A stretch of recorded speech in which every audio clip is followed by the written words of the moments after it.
And welcome back to the Michael Cohen Show on our continued journey to 500,000 subscribers. We're getting there. We're now under 5,000 away to the big 500,000 mark. So do me a favor, hit subscribe, watch, comment, and share, because this stupidity, it's not stopping anytime soon.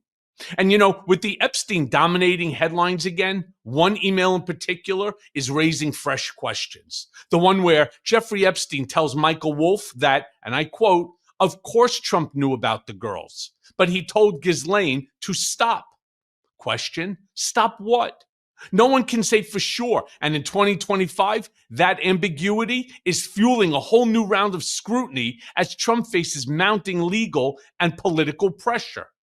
On Mea Culpa, my guest, Vicky Ward, and I, we unpack what that message actually means, how Trump's current inner circle is mishandling the entire fallout. Play the clip. Therefore, when I read that email, the one you brought up in the Epstein emails, I did not think, oh, wow, that's incriminating. I thought, oh, yeah, that's what Trump was talking about when he himself talked to the survivors' lawyer. Well, and again, I wasn't that shocked. I mean, I wasn't. I was more surprised to read the email in which Epstein says, yeah, of course, to Michael Wolff, of course, Trump knew about the girls. That wasn't the bit I was shocked about. I'm sure, of course, Trump knew about the girls. But he told Ghislaine to stop. I thought that was very interesting. I'm glad you bring that email up, because when I read that email, without having the preceding emails before it, stop what? Because again, so many people keep throwing that in my face. Stop what? Stop what? I don't know. How about stop charging shit on the account, considering you're not a member anymore, or stop showing up, or stop trying to get these little girls to sit on my lap. Who knows what stop means? Stop what? And that's why I constantly say, we will know everything when the documents, or if they ever decide, maybe instead to do like what they did with Mueller, right? Put out a report or a Durham report in advance, right? So that they can sift through these tens and tens and tens of thousands of documents to do something like that. We don't know what stop was. We just know that if you hate Donald Trump, you can make it the most grotesque email ever. If you are a fan of Donald Trump's, stop stop charging shit to my account. You Right. don't know what it means. We don't know.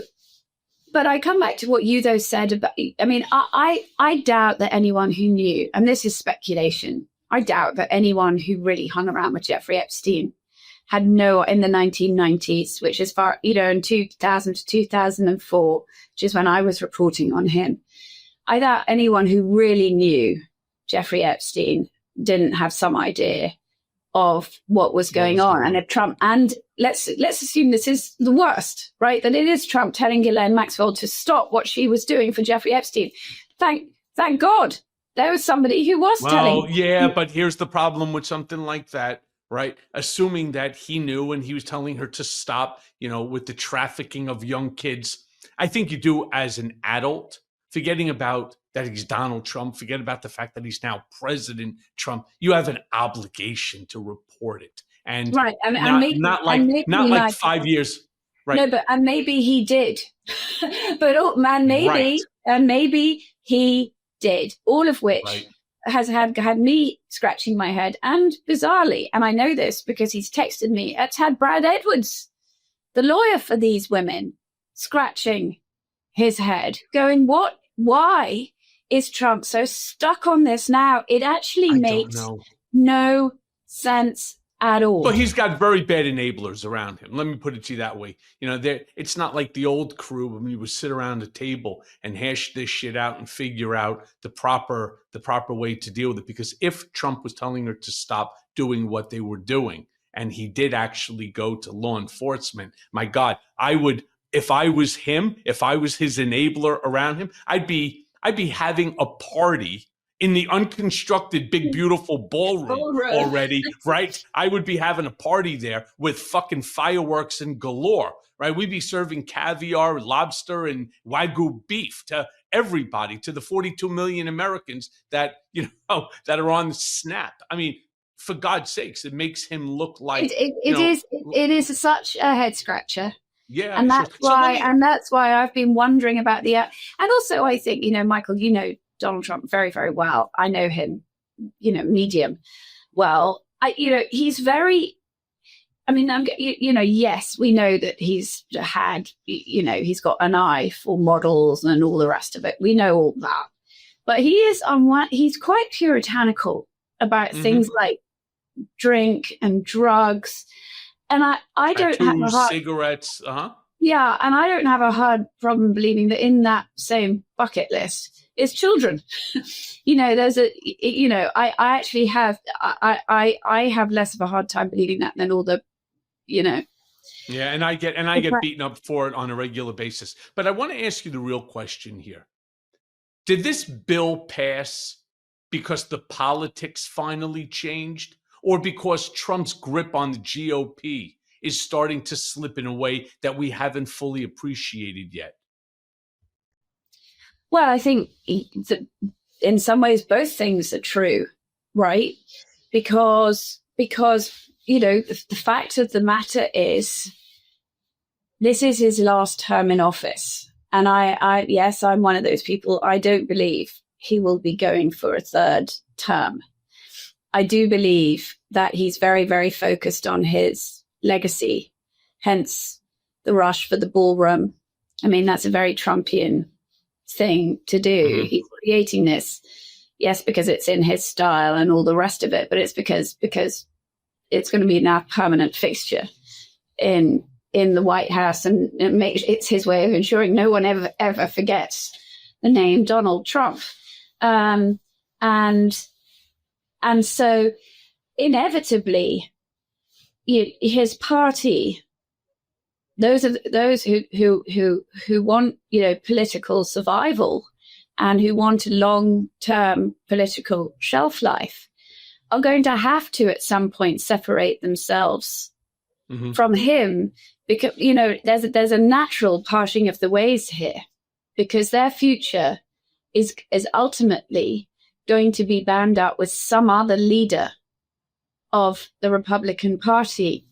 And I think that I just think that, as yes, the irony here is that the Democrats have become very fulsome in their noise for wanting release of these trials. But of course it was Trump's base.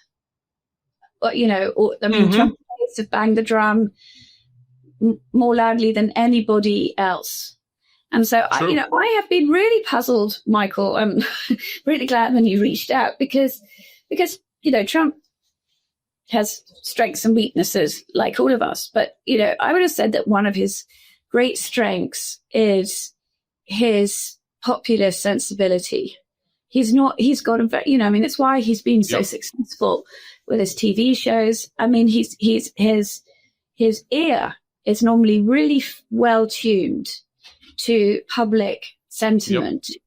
And he understands that, fantastically.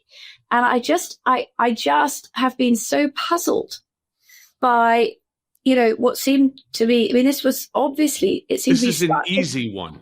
It's such a low-hanging fruit, easy political one for him. What is he doing?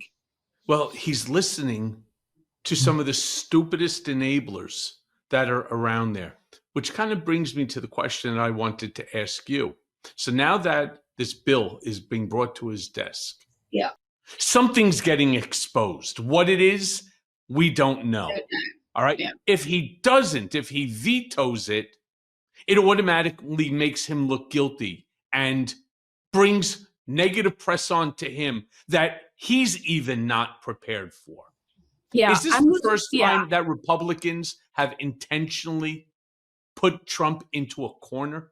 Because to me, it looks like they backed him into a corner. Hey, everyone. First of all, thanks for watching. I mean, we're going to be posting daily episodes with reactions and talking about politics. We'll be talking about everything, in fact. So please like and subscribe. Join us on this journey.